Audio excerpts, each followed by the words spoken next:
Alright, guys, welcome to the show. It is Wednesday, September the 4th, and welcome to another edition of the Yari Show, episode 98. I'm your host, as always, Yari. Gonna try and keep tonight's episode a little short, maybe under an hour. I have I don't know if it's a migraine or if it's because I'm tired. Because an hour before I got on here, I was watching NXT on the laptop just to prepare for everything, and literally out of nowhere, my head just started aching. So I'm going to try and keep it short, maybe under an hour. I don't really have too much to talk about, but let me make sure I'm recording.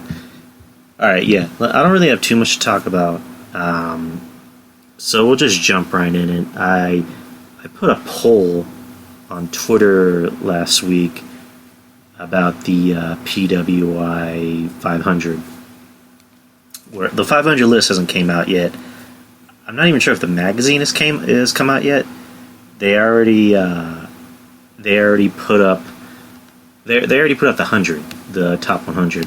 So I put out a poll on Twitter saying, which top or how many of the guys you want me to go over. Do you want me to put 10, 25, 50, 75, 100, blah, blah, blah.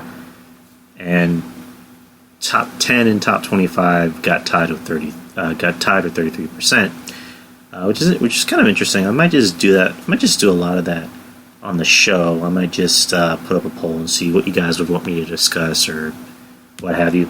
So I'm going to do the top 25. I just happen to have the 25 on my phone, so bear with me.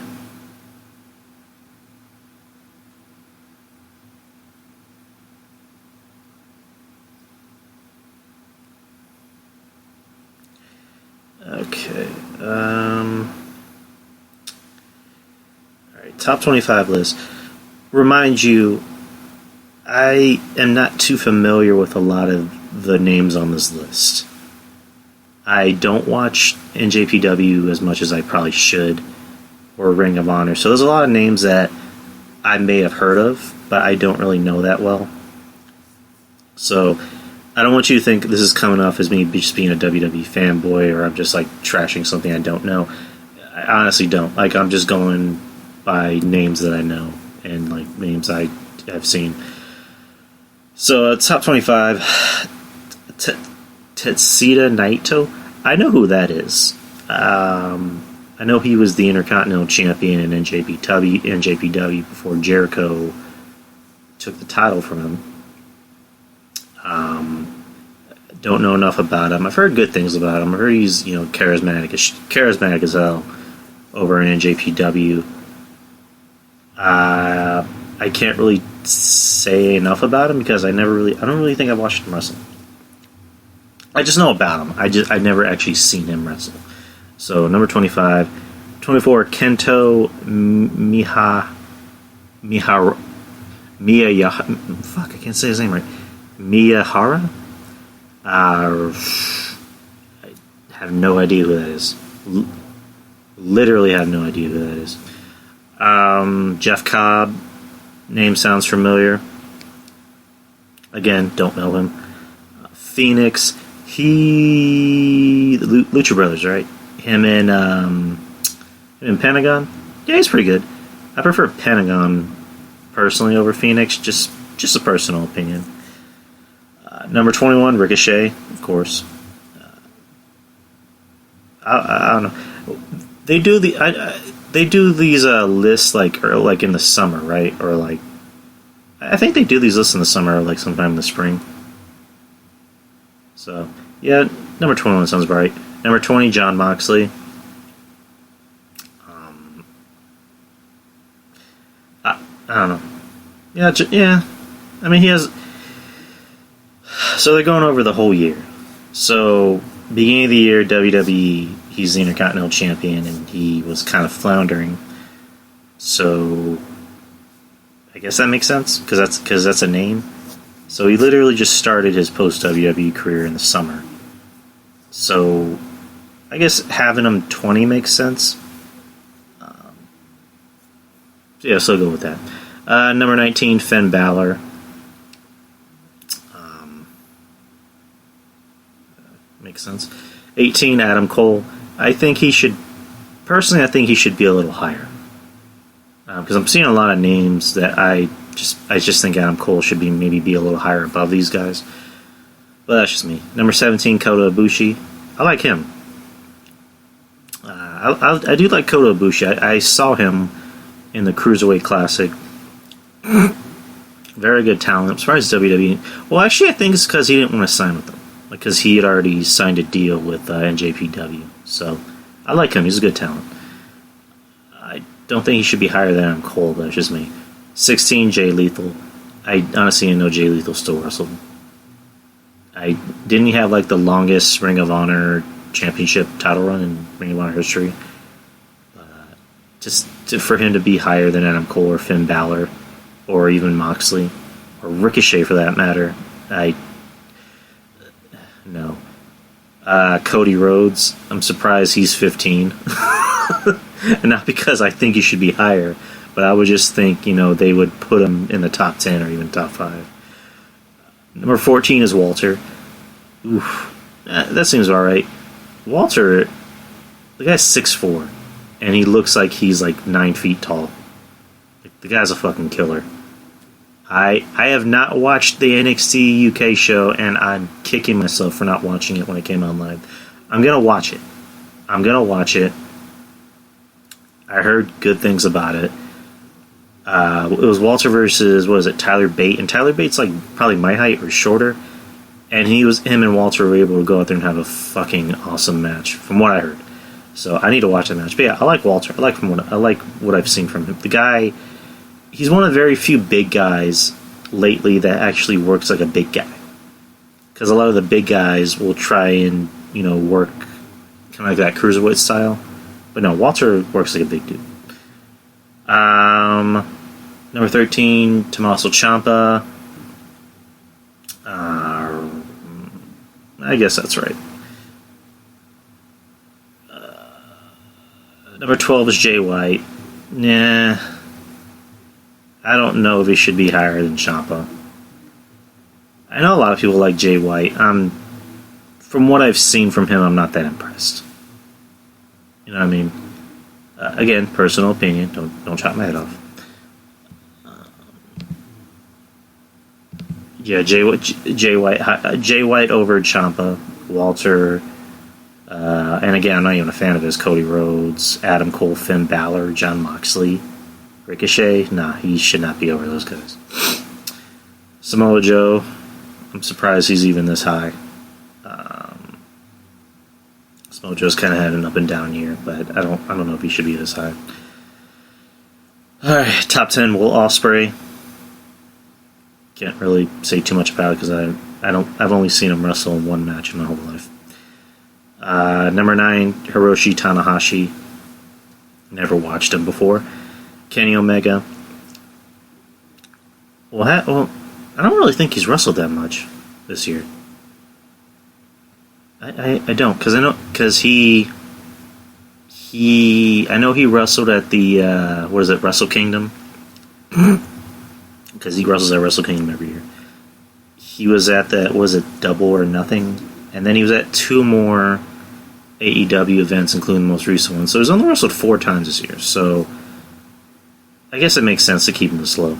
Roman Reigns, I would think he'd be lower. I guess they're putting him on the top 10, for sympathy votes. I'm not trying to sound mean or anything, but yeah, it sounds like they're keeping him higher for sympathy votes. You know what I mean? Number 6, Johnny Gargano. Okay, he's had a huge year. He's been in a lot of the biggest matches of the year, so we'll go with that. Number 5, Okada. What happened to Okada? Because it seems like anytime I clicked on a wrestling site or looked at a Twitter post about wrestling, I would always see Okada's name, and it just seemed like he went away. Maybe I'm sounding ignorant because I don't watch NJPW, but I'm just going by the eye test, the eyes and ears. I would always hear this guy's name pop up in anything that had to do with wrestling, whether it was his matches that he had with Kenny Omega, or anything in NJPW. And I don't know, I haven't heard that much from him. Kofi Kingston had a big year.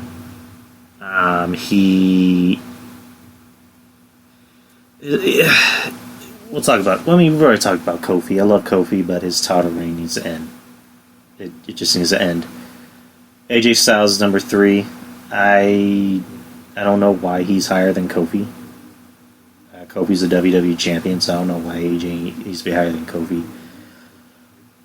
Daniel Bryan's number 2. Makes sense. He's still one of the biggest heels in the company. Probably the best heel that they have in the company. He was the champion in the beginning of the year. Wrestled at Mania. His program that he currently has with Roman is stupid. I don't understand the point of it. It's gone nowhere real fast, because the whole thing with, it wasn't really Rowan, it was this guy who looks like Rowan. Haha, it was really Rowan. What? Rowan did it? Fuck you, Rowan. And then he smacks him. And then on SmackDown, Rowan, chokeslammed him with his whole hand over his face through a table. So yeah, I like Daniel Bryan 2, maybe a bit lower, but 2's fine. And then number 1 is Seth Rollins.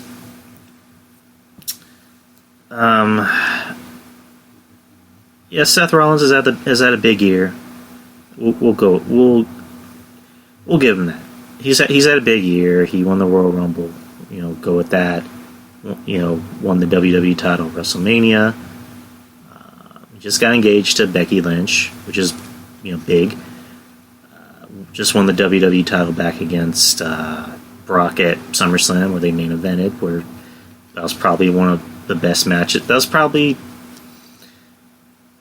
one of the best matches Seth has had in his career, and one of the best matches Brock has had in his career, bar none. And it was the first time where Brock didn't have to work 6 minutes. I think it was like 14 minutes. But Seth as a champion has just not been good. Seth as a top guy has not been good. The ratings decline, low attendance at house shows, and just, Seth's personal life have not really been doing him any favors. They're the whole thing with him and Will Ospreay, where he's like, hey, look at my check, look how much money I'm making. Calling him little guy. The whole thing with Caitlyn, Caitlyn's ex-husband, where he was sending nudes to Caitlyn while they were still married. Just Seth's personal life hasn't been doing any favors. It obviously hasn't, deterred the company from making him their top guy. Because if you guys remember, when he was the champion the first time, back when he had the white streak through his hair, the Cruella de Vil hair, there was the whole thing where his then fiance had exposed dick pics that he was sending to the Nazi chick while they were still together, and posted them online while Seth again was still on TV and he was a top guy. And again, the company didn't really seem to care about that one. It's weird how the company will punish you for a lot worse. They'll punish you if you... Actually, I'm wrong about that. This is the kind of shit that you would not be able to get away with back in the day. You know what I mean? It's like you have superstars getting in trouble, and it just seems like they get rewarded for it the very next day. You had a whole thing with Seth, sending dick pics to Caitlyn, and they gave him a championship belt. You had Drew Gulak, putting his dick on social media, which wasn't really that big of a deal, and they gave him the Cruiserweight Championship. You have the Usos, or was it Jimmy or Jay? I think it was Jimmy, getting a DUI not once but twice, and he got rewarded for it. You got Naomi complaining on Twitter, and she gets an entrance at WrestleMania. You got Paige, who, if you go on Pornhub, there's literally a fucking playlist dedicated to her.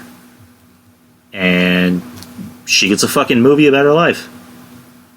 They refuse to fire anyone in this company. And it blows my mind.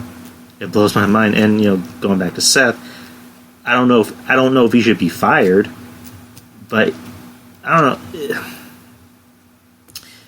This kind of shit will not happen on a sports team, because I know don't a lot of sports teams have a morale clause in their contract, don't be doing stupid shit. Don't be putting your dick on social media. Don't be getting a DUI, or else we're gonna fire you. We're gonna suspend you. We're gonna make sure you never see the light of day. Make sure you never have the kind of popularity that you once had. I don't know. Just the WWE is just rewarding bad behavior. So, but yes, Seth is number one, and I guess it's by default because looking at the other names, Omega has only really had a handful of matches this year, or not even, maybe a few matches this year. Again, Okada hasn't really been having a good year. You got Roman, who came back, and again, not to be a dick, but they put him in the top 10 for a sympathy vote because he came back and he defied all the odds, and good for Roman. And like we mentioned before, Roman's actually starting to get he's getting a face pop. He's actually getting a face reaction. The crowd is actually liking the guy, because it seems like they're letting Roman's face turn happen more organically, which is good for them. They're not trying to shove him in everyone's face. So, and then other names. Let me pull that list back up. All right, so yeah, Kofi definitely should have been higher. And granted, I said Kofi's title run wasn't that spectacular or amazing, or it still isn't spectacular or amazing. But he's had a big year. His success happened by accident, because if it wasn't for Randy Orton injuring Mustafa Ali, Kofi wouldn't have been in that gauntlet that was on SmackDown. He wouldn't have been in the Elimination Chamber. Kofi Mania wouldn't have existed. So he should definitely be a little higher. He should definitely, I would say between him and Daniel Bryan, they should switch. Kofi should maybe be number 2, and Daniel Bryan should be number 3. AJ hasn't really been having that great of a year. Ever since he lost the WWE Championship, he hasn't really been doing much. Yeah, they have him with the club, but I definitely think AJ should be lower. I don't even think he should be in the top 10. And I like AJ. This is coming from a guy who likes AJ. But personally, I think he should not even be in the top 10. Personal opinion. And Gargano, he's fine where he's at, number 6. Samoa Joe, I don't even know why he's even top 11. I'm surprised I'm surprised they put Cody at 15 and not in top 10. Because, again, everyone loves Cody so much. Jay Lethal above Adam Cole and Finn Balor. No. Adam Cole definitely should be over Jay Lethal. And then you got Velveteen Dream. He should be in the top 25. I'm looking at all these names. Drew McIntyre, Randy Orton, Baron Corbin, Kevin Owens, Dolph.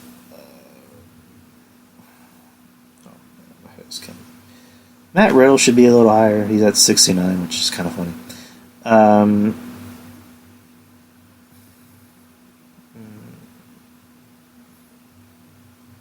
Zack Ryder's number 100? How the fuck is he on 100? I don't even know he should be on this list. If you wish to read the full article, full list in 2019, you can subscribe to PWI's 500 digital magazine or pick up a copy. So if I really want to read this full list, I'm actually going to need to buy a physical copy or buy the one online. Which Andrew Carlick, shout out to Andrew Carlick of False Count Radio. He literally suggested to me, just do the full 500. I'm like, dude, you know I only got 3 hours per show, right? He's like, well, two-parter? I mean, that wouldn't be a bad idea for a show. Do a two-parter going over literally 500 people on this list. It would literally just be me not recognizing anyone on this list. Again, I don't really watch NJPW or Ring of Honor as I should. It'd be fun to go over all 500 names. Maybe I don't know. Maybe I should do that. Maybe I should go buy a copy and just go through literally 500 people on the list. What do you guys think? So yeah, there's the list. We can talk about Raw for a bit. I was kind of tuning in and out of Raw. It wasn't really that memorable. The only highlights of note are the King of the Ring matches. It was Baron Corbin versus Cedric Alexander. Cedric Alexander, there you go. Which is probably Baron's best match that he had on Raw. Baron, as of late, I'll give him this. He's gotten a lot better in the ring. It seems like he's cutting out the mistakes that he used to make in the ring. It seems like he's moving a lot faster in the ring. I mean, it looks like he has a lot more muscle on him, but at the same time, he looks a lot leaner. I mean, he's not wearing the Applebee's waiter vest anymore. Like, he'll actually take off the vest and like wrestle in like a plain black shirt or a t-shirt. I mean, so that's good for him. And granted, he has better talent to work in. He has talent that can make him look better.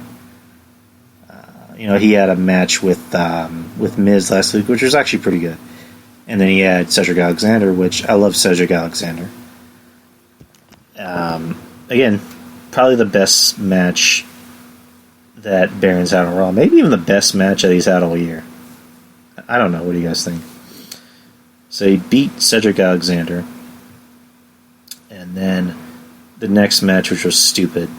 Not the match itself, but just the ending. Ricochet versus Samoa Joe. The odds-on favorite was Ricochet, because, again, I like Joe, but let's just be real. Joe is pin me, pay me. That's just how it is. So they go out there. They had a decent match. It ends with they're both on the top rope, and they fall off. They fall off the top rope on the canvas at the same time, with their arms on each other at the same time, and the referee counts. And it's announced later on that no one won, but they're not eliminated. So next week on Raw in Madison Square Garden, it's going to be Ricochet, Samoa Joe, and Baron Corbin to determine who will head to... and I'm assuming it's Night of Champions for the final round for the King of the Ring, which... And I guess... I know, what the fuck, my blanket is still wet. Put it in the dryer 4 times, what the fuck. I guess I can understand why they want to do it, because it's Madison Square Garden. It's the first time Raw's been Madison Square Garden in years. And it's a big match, so they want to pull all the stops, also for their go-home show. But this also screams of, we want to make Baron look really strong. We want to say Baron defied all the odds and beat 2 men in a match, and now he's King Corbin. I don't know. Two of my choices for King of the Ring lost, and we'll get to the SmackDown portion in a bit. But Baron Corbin, it looks like he's gonna win. Just judging by how the bracket is set up, so now, it looks like he's gonna win. I don't know if this is the weird thing about Corbin is they keep giving him so much and then they take it back.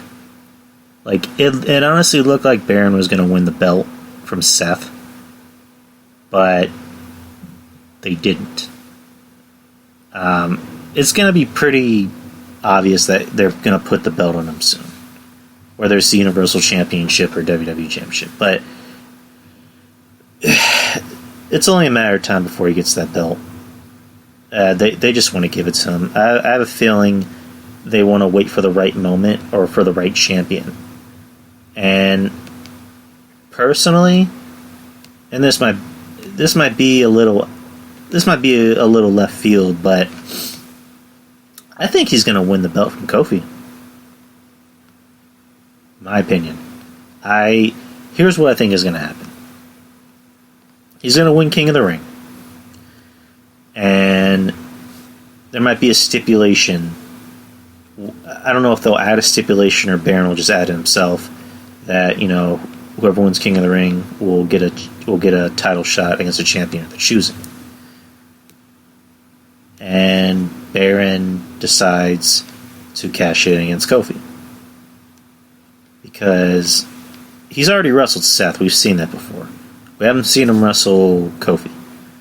So I would say on the first night of SmackDown on Fox, he's going to challenge Kofi for the title and win.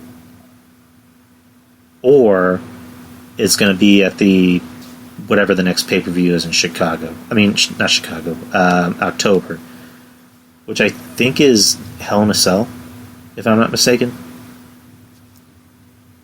They're going to have Baron be the champion until Mania. They're going to keep it. They're going to keep the strap on Baron until Mania, and they're probably going to have Roman, take it from him.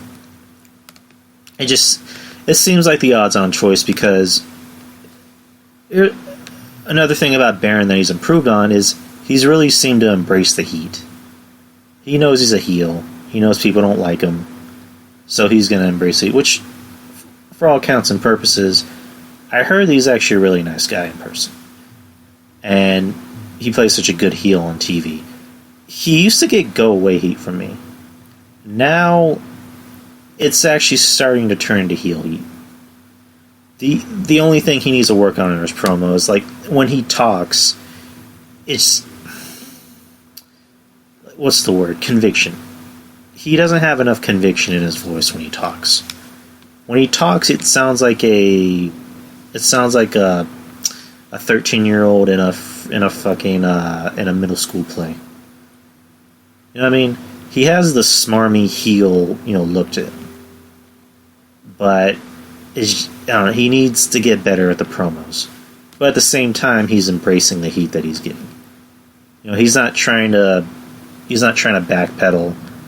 He's legit acting like a heel on social media. And it works. Good for him.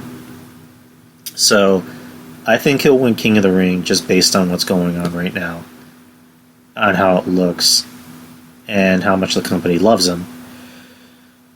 Which, you never really hear anything about him in the backstage. You never hear about him being a bad guy. You never hear about him harassing anyone. I saw him on the Up, Up, Down, Down on Xavier's show, and he actually came off as a nice guy. He came off as a real likable guy. You don't hear backstage reports that, he's causing a mess or he has massive heel heat. You never really hear that about at all. There's a whole spiel with him and Joe Numbers, but since then it seems like he's cleaned up his act a little bit. Like he's kind of changed his attitude on certain things. And I think he has a kid. I know he's married, and I think he has a kid. So maybe that's kind of softened him up a little bit. Maybe that's changed his perspective on things. But so yeah, he's going to win King of the Ring. He's either going to challenge for a title or they're going to give him the opportunity to go after a title. You know what I mean? Or he'll probably just show up on SmackDown and be like, as King of the Ring, the king must, fulfill his duties, appearing on each show or blah, blah, blah. And then he'll go after Kofi. So it makes sense.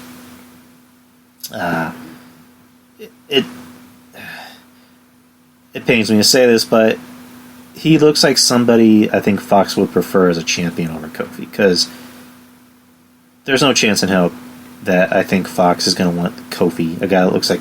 And when I say looks like, I don't mean skin color, okay? I mean just like Kofi...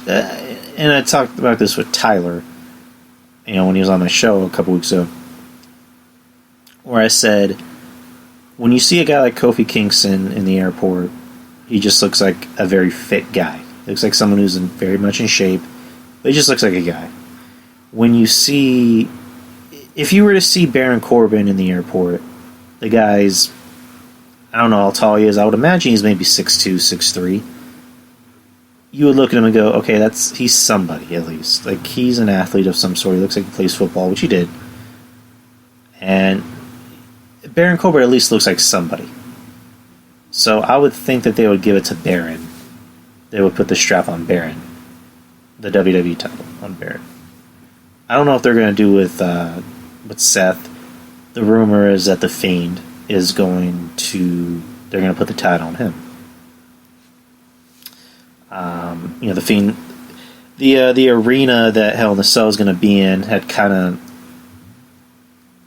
I guess they spoiled what the main event was going to be for Hell in a Cell, which is going to be, I think, a triple threat Hell in a Cell match with, or just a triple threat match with Braun, Seth, and The Fiend, and The Fiend was going to win the belt, which makes sense. The guy's over as fuck.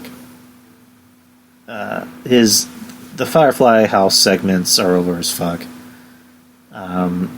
He had the best entrance. He probably had the best entrance in God knows how long at SummerSlam.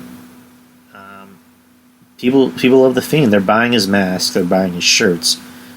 The guy's a hot commodity. To put the title on him already, though, I don't know. That would seem like something that they would maybe do at the end of the year. I don't know. But if you're going to put him in a world title match already, he should win. Don't have him lose. Don't have him be loser Bray. Have him be the strong Fiend. It'd be interesting to see him mix it up with Seth and Braun, though, especially Braun. That'd be an interesting tandem. We've never actually seen Braun versus Bray before. We've seen them together when they were in the White family, but actually in a team, or actually in a match together, it's never happened, and it interests me now. It interests me now that Bray's the Fiend. I'm interested to see where it goes. So, Raw's rating for Labor Day was a 2.51, which is not bad. It was actually 2 points less than their previous week at 2.53. Their first hour, they got a 2.64, which is strong. 9 p.m., 2.56, and then it fell off in 2.33, but it was strong for the main event, which is the next big topic of Raw, which is Bayley kinda maybe turning heel. We're not sure. Basically what happened was the main event was Bayley and Becky Lynch versus Alexa Bliss and Nikki Cross. I'm trying to see if I'm recording something. And earlier in the night, they teased that there was going to be quote-unquote friction with Bayley and Sasha. They asked Bayley, what's going on with you and Sasha, and I'm just paraphrasing here. Bayley just said, me and Sasha, we already talked about our problems, but that's private. That's between me and her. Anyways, and she talked about her match, going forward, and they tried to get a response. Sorry, I'm biting my nails. This is bad at it. They tried to get a response out of Sasha, and she told the announcer, "Bitch, get the hell out of my face." Which I don't think she said. I know she said "bitch" because when she said "get the hell out of my face," it looked like she said "bitch" like under her breath. I'm sure of it. I'm almost positive she said "bitch" under her breath. So later in the night, Sasha comes out and starts beating Becky with a steel chair. Bayley comes out, takes the chair from Sasha. It teases that she's going to do something to Sasha, and then she smiles and starts beating the shit out of Becky. Flash forward to SmackDown. Opens with Bayley getting a pretty much a babyface pop, like a massive babyface pop. And I don't know if this is her saying it or if this is the company telling her to say it, but she was like, wow, it's kind of confusing. And she just wanted to say, I did what I did because, Sasha's my best friend. I've always been loyal to her. She's always been good to me. She's always had my back. What would you have had me do? Which was interesting that she said that. Because the easy route they could have gone was she could have came out and be like, I'm just tired of Becky Lynch and I'm tired of all of you, so I'm siding with Sasha because I'm on the dark side and blah, blah, blah. No, it was kind of like not really a babyface or a heel promo. It was more just like a human promo. Like, we've all had that one friend that not a lot of people like. But we're always going to have our friends back, regardless, because they've always been there for us and we're going to be there for them. And, that's, Bayley with Sasha, Everyone loves Bayley. Not a lot of people like Sasha. That's kind of how it is in real life. Like, Sasha is known to be kind of a shitty person, and Bayley, you always hear nothing but nice things about Bayley. So, yeah, she said, what would you have had me do? And I personally think Becky's kind of, self-centered and arrogant, A, B, C, and D. She was going after my friends, so I had my friends back. Now, naturally, I'm going to side with my friend. So, I compared it to... It was like in Civil War, where, Steve was trying to protect Bucky from everybody. Because everybody wanted to, either arrest Bucky or kill him after what he did earlier in the movie. And regardless if it was Iron Man or Black Panther, whoever, Steve was going to protect his friend. Even at the end, when it was revealed that, Bucky killed Iron Man's parents, and, Steve knew about the whole time, and he didn't care. Well, he cared, but he didn't care that, Tony wanted to kill him. He was protecting Bucky from Tony. And it severed a friendship for about 2 years. This is kind of similar to that. Like, Bayley's the face, obviously. I think she's going to stay face. And then Sasha is the heel. So she's going to have Sasha's back. I think what would make it interesting is if you need to kind of test that friendship between the two. Like, Sasha has to make Bayley do something so heinous that it not only... It's not just, what's the word? Testing her friendship with Sasha, but also testing her humanity. You know what I mean? It's interesting. If that's the case, you gotta kind of maybe change up Bayley's look a little bit. Make her a little bit more aggressive. You can make her aggressive in the ring. There's no doubt about it. But I liked her promo on SmackDown. That's probably the best promo I've heard her cut in a while. But I'm liking this tandem. I'm liking this tandem now. Sasha as a heel works.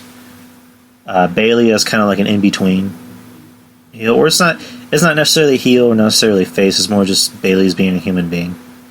You know what I mean? But, yeah, King of the Ring continues on SmackDown. It was Elias versus Ali, which, interesting match. Not a bad match. Ali's selling the fact that he hurt his knee in the match. Elias beating him, 1, 2, 3. Moves on to the final round. You know what I thought was going to happen in the match was that Ali was going to get a win, and then Shane McMahon was going to come out and be like, nope, you cheated, or restart the match, or Elias's, arms weren't down. Is Shane McMahon only going to come out when it's a Kevin Owens related subject? I don't know. So, next match, which was probably the best match of the night. You had Chad Gable versus Andrade with Zelina, who, just in those white pants, Jesus. Best match of the night. Before the match, Zelina cut a promo on Clark, basically saying he's a little guy, he's short, and that he'll never be Andrade. I don't get this whole thing with Clark Gable. Did I call him Clark Gable? That's the actor from Gone with the Wind. No, Chad Gable. I keep calling him Clark Gable for some reason.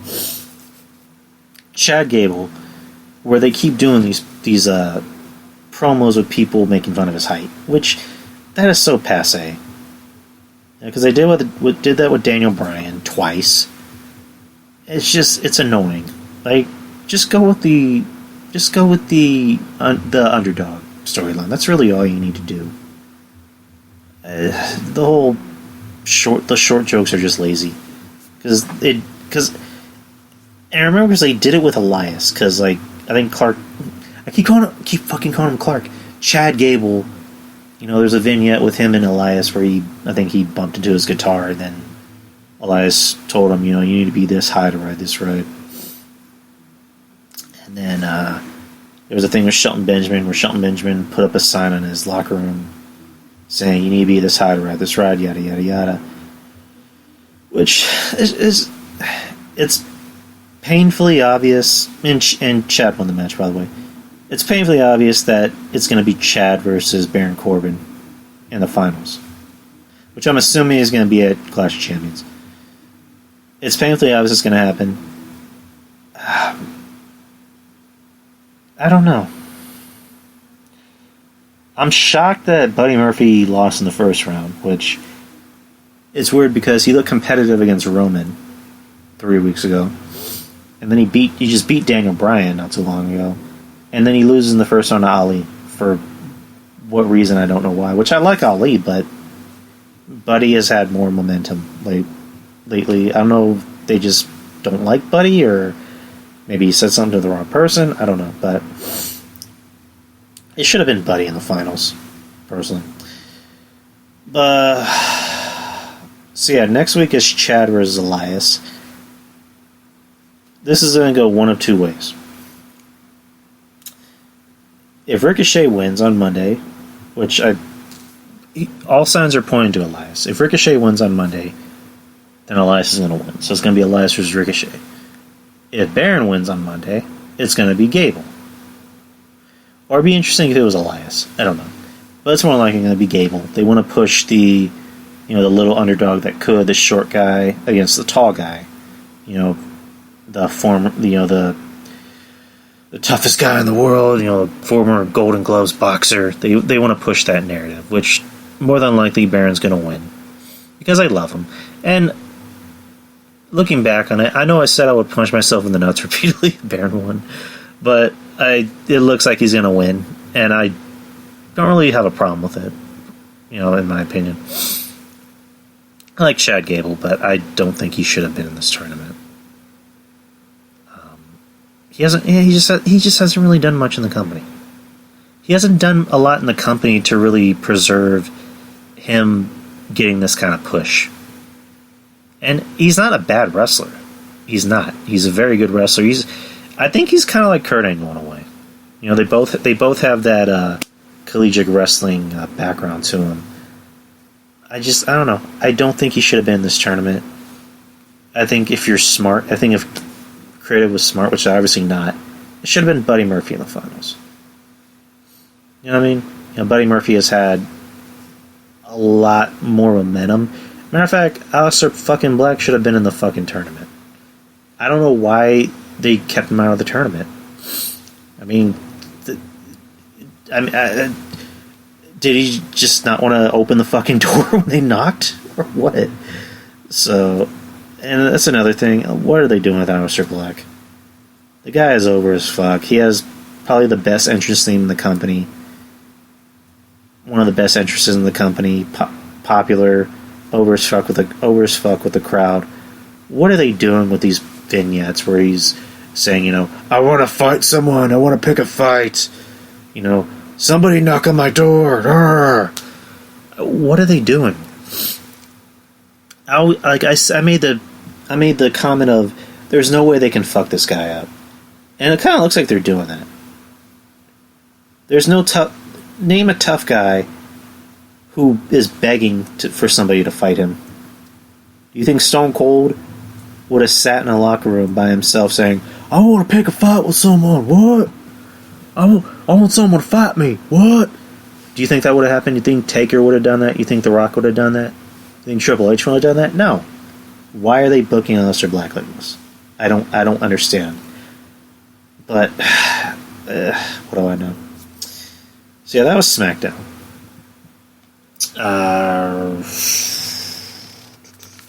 This was just announced today. Reportedly, WWE is bringing back the draft. It's supposed to take place October 11th, which is going to be SmackDown, and October 14th, which is a Raw. Which, I don't know why they're... I guess they want to start first on SmackDown so they can get those ratings in. And it's also because it's Fox. I'm totally for that. I've always been a fan of the draft. I was kind of pissed off that they got rid of the draft. Supposedly the reason why they got rid of it was because Vince McMahon didn't like the name draft because he thought it was outdated, which I don't know if you've ever heard of the NBA draft or the NFL draft, but whatever. So he decided to go with the Shack Up. And then the wild card rule, which lasted, I don't even know if it lasted a month. So now we're getting the draft back, which is good. Again, I've always liked the shows that had the draft. It was interesting. Supposedly, they wouldn't even tell the wrestlers where they were going. They would literally they wouldn't tell them where they were going for the whole day or even the whole week before that. Like literally the day of, they would just say right when they're about to announce who's getting drafted, okay, you're going to the show. Like, I don't know if you guys remember this draft, I think it was 2008, where JR and Michael Cole switched brands. Because, JR was always on Raw, Michael Cole was always on SmackDown. And it was announced that night, I think they did a double trade, that JR was getting traded to SmackDown for Michael Cole. And the looks on their faces were like, they literally had no clue this was going to happen. So I like that element of surprise. Who would be a good fit? Where? This might be a good opportunity to even put Baron Corbin on SmackDown to challenge for the WWE title. You can put Roman back on Raw, or they might just want to keep him on SmackDown for ratings. You can put bring NXT guys up. So I don't know. It could work. It's always been a solid idea. It's always worked. I just said that. The shakeup was always stupid. I never cared for it. Of course, the wild card rule. Nobody gave two fucks about that. WWE really needs to invest in bringing back a lot of the old school shit that we liked. Like, bring back old school pay-per-view names. There's too many gimmick pay-per-views. The gimmick pay-per-views and matches that used to be cool. Like, Hell in a Cell used to be cool. And then they made it into a pay-per-view. So it's just like, well, we already know we're getting a Hell in a Cell match at a pay-per-view called Hell in a Cell. So there you go. Money in the Bank as a pay-per-view, I'm okay with, but at the same time I'm not, because I always thought that was the coolest part of Mania. And then they replaced it with that Battle Royal nobody cares about. Let's see. TLC, same thing. TLC was always a fun match, and then they decided to give it its own pay-per-view. And most of the time it's just a TLC match and a ladder match. And that's it. Same thing with Extreme Rules. Extreme Rules, there's 2 or 3 matches that are actually extreme, and the rest are just regular matches. They need to do away with the gimmick pay-per-views and bring back old school pay-per-views. They need to bring back I think they already... No, they don't. Bring back Backlash. Bring back Armageddon. Bring back Unforgiven. Bring back... I'm trying to think of one. Bring back Vengeance, Bring back the old school shit.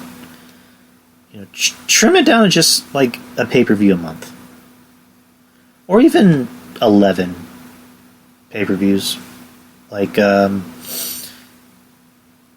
is it? After February, let March just be the month of WrestleMania build-up. If you want to have Elimination Chamber in February, that's fine. But in March, just don't do anything in March. Let that be the month of building up to Mania. You know what I mean? But yeah, I'm cool with the draft coming back. Hopefully that's a way to bring back a lot of the shit that we used to like. Or a lot of shit that we liked and WWE took away. This just came out today. Scarlett Bordeaux from Impact Wrestling, the Smoke Show. She was reportedly seen at the WWE Performance Center. So she's in line to get a job for WWE, which is good. She's someone that the company can make a big star out of because she can work. She's obviously fucking drop dead gorgeous. She can talk. She has all the attributes to be a star. WWE can make her into a star. She's kind of like a take on Trish Stratus in some ways. A lot of people thought that was supposed to be Alexa Bliss, and that fizzled. But the difference between Alexa and Scarlett is that Scarlett can actually work. Like, Scarlett, when she first came in, was just thought of as another pretty face. But then she personally herself, got better in the ring. Her boyfriend, as everyone knows, is Killer Kross. Shout out to Killer Kross.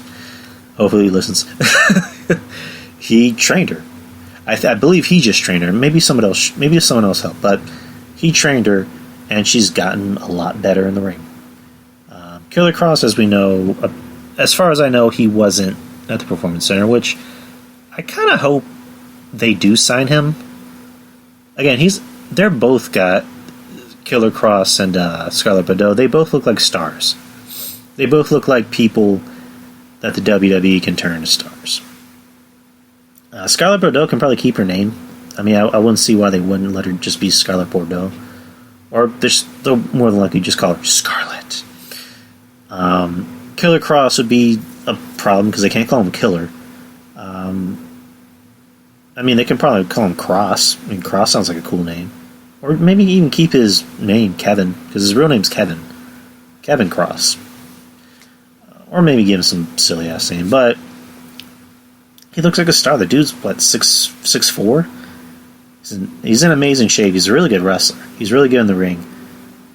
He's a guy I can see them making into a star. He legit looks like a fucking guy that would beat the shit out of you in a bar. He's what they wish Baron Corbin was. And I know I just spent time kind of putting over Baron Corbin, but if I had to pick between somebody having my back in a fight, I would probably pick Killer Kross. I don't know. He has the old school look. The old school kind of 80s, 90s look. 80s, 90s wrestler look. But yeah, Bordeaux, I do hope she gets signed. She, again, great talent. WWE can make her into a star. They can make her into the top star of the women's division.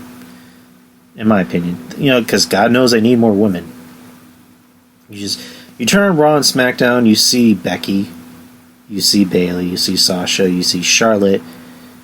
And granted, it's because, they tried to do that with Ember, and that didn't work. Natty's just... Natty's done, in my opinion. Who else? Alexa just has not been good for a very long time. She's never been good.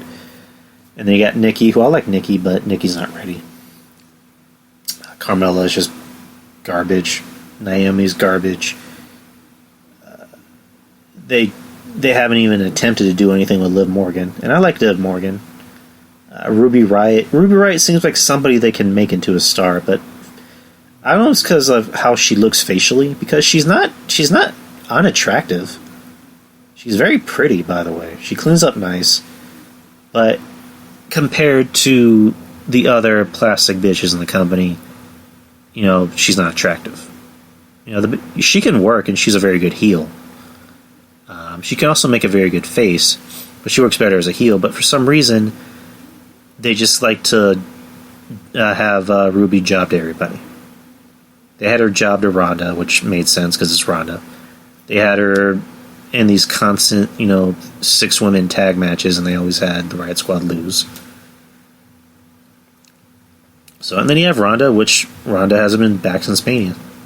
And she'll probably be out even longer after she almost cut her fucking finger off on that show. Jeez. But Scarlett, I was calling her Scarlett Johansson. Scarlett Bordeaux, she'd be a good piece of the women's roster. Obviously, they put her on NXT. But she seems like someone Vince would like. for obvious reasons. So, I guess we can talk about Jericho. Jericho, the other night, as you know, he had his belt stolen, the AEW Championship belt, and I think I have a screenshot of the police report. Alright, Jericho's title was reportedly stolen in Tallahassee, Florida. The incident is not a work and was reported to Tallahassee police. The police blurb reveals details. The victim reported the theft of his championship wrestling belt while he was eating inside Longhorn Steakhouse.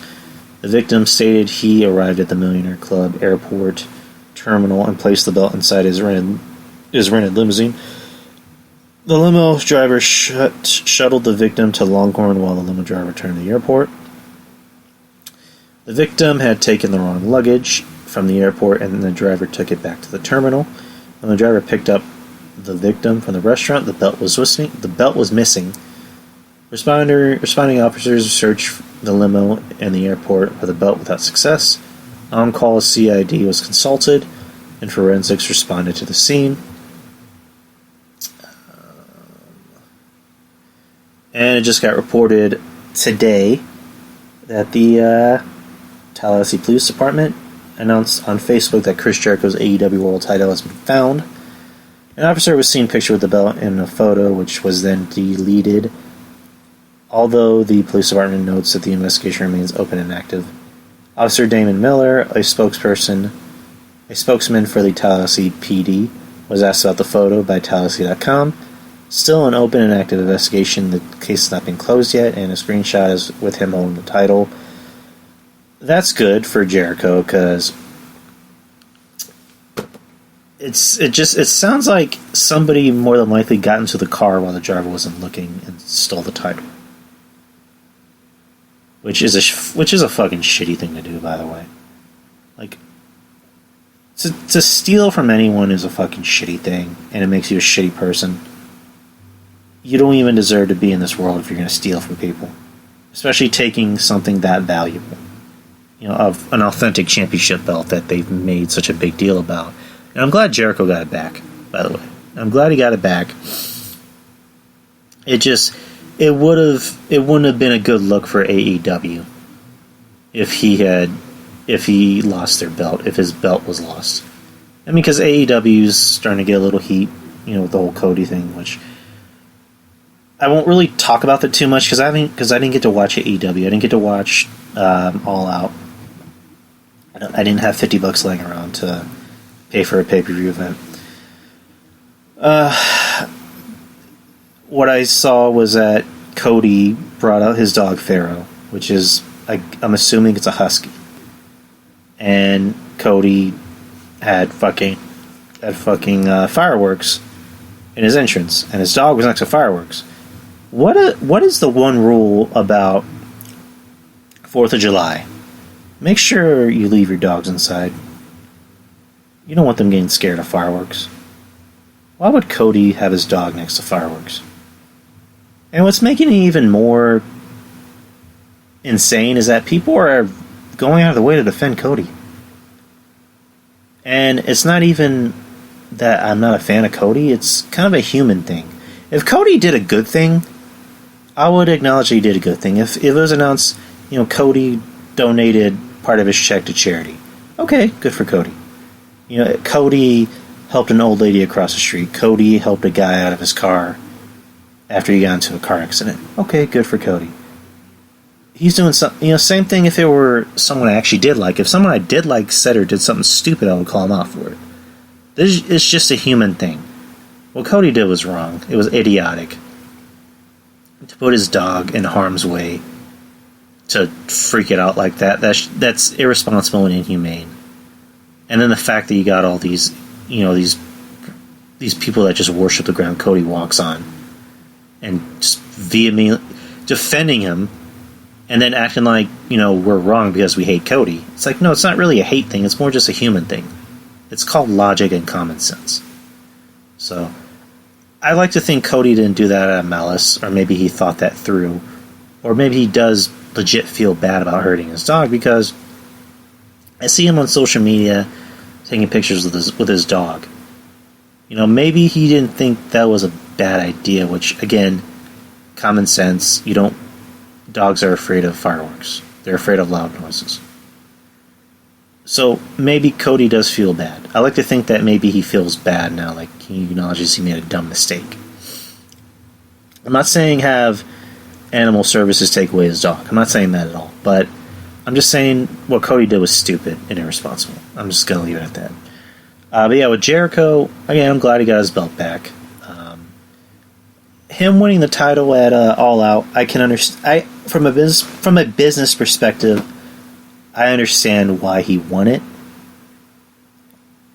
Because I said on social media, from what I've seen from Adam Page, I actually like Adam Page. I prefer him over, Kenny Omega. And not because I think Kenny Omega sucks. Kenny Omega's actually very good. He's a very good wrestler.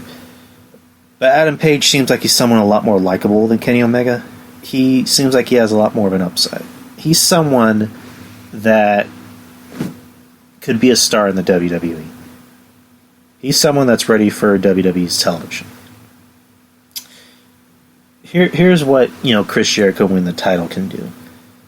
Because besides, the AEW diehards and, internet wrestling fans, watching AEW, you're also going to have the casuals. The casuals who have been seeing nothing but ads on TNT or Turner Broadcasting in general saying, and you'll hear like someone like Marv Albert, yeah, on October 2nd, get ready for AEW, yes. That was a bad impression, by the way. So you're going to have people intrigued, like, okay, is there another wrestling company? What is this? So they're going to see the ads and see, oh, is that Chris Jericho from WWE? Is that the guy from The Shield? Is that Stardust? So they're going to watch it, and then they're going to see Jericho as the champion. And they're going to, and I imagine Adam Cole is going to chase after the title. So not Adam Cole, Adam Page.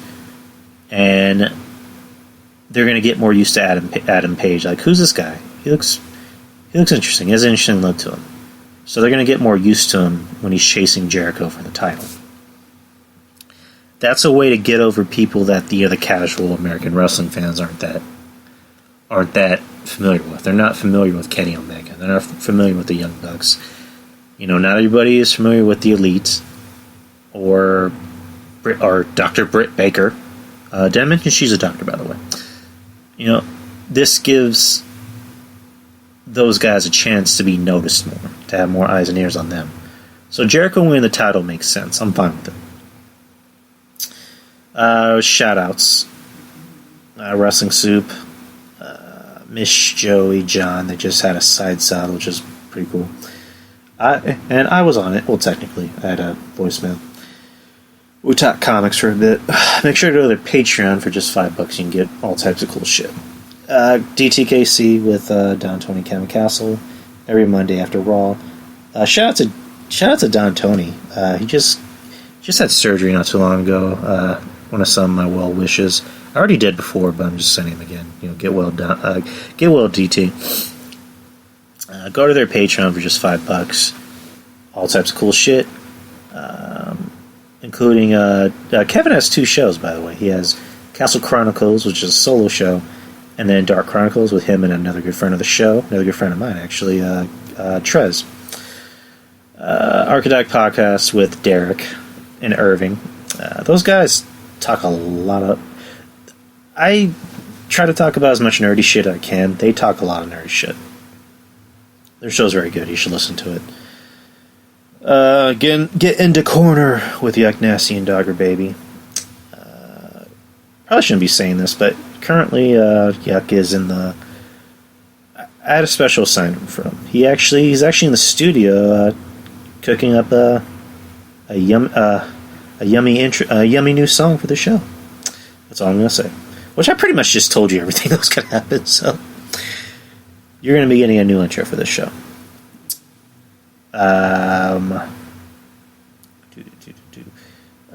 Texas Podcast Massacre.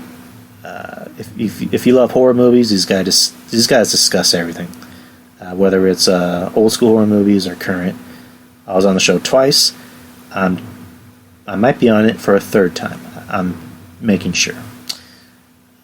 You can find them anywhere, pretty much. Julian from the Wrestling Court, Julian and Rob. You can find them anywhere. They're always Thursdays before Wrestling Soup. I was on that show not too long ago where we talked about SummerSlam. Peter Position with Peter. You can find his podcast pretty much anywhere. The Trademark Show with Tyler. Had him on not too long ago. A good friend of the show. You can find him anywhere. You can find him on Spreaker. And then Brian from the B Show. I know he's going to have a horror podcast pretty soon. I think it's just a rumor. I don't want to spread rumors, which I think I just did. But and then Ruben Prime TV, his podcast. He actually has his own website, so he has links on where you can find his show. I have him on Spotify. So that's pretty much everything. That's everybody. That's everything I got to talk about. That's pretty much the whole show. I told you I was going to try and maybe just do an hour. I didn't want to talk too much. It's making my head ache. I mean, my head's not hurting as much, but I probably need to drink some water. So yeah, anyways, that is the show. I will see you guys next week. Don't forget, episode 100 is in 2 weeks. September 18th. It's going to be huge. It's going to be big. It's going to be big. Next week, same time, same channel, same host, unfortunately. Good. Anyways, guys, take care. Peace.